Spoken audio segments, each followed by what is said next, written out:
Mike, big project boy.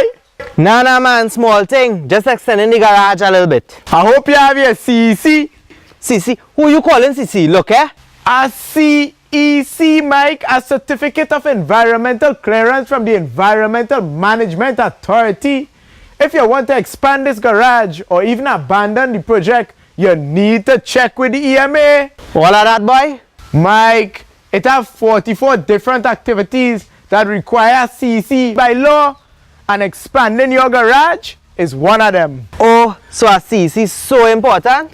A CEC is a tool for sustainable development. If it had no CEC process to monitor projects like this, you could end up with things like flooding, dust in your face, noise, even mosquito breeding grounds. Thanks, man. And now see, I'm going to get a CC application form and fill it out now. Let me come down from the top here.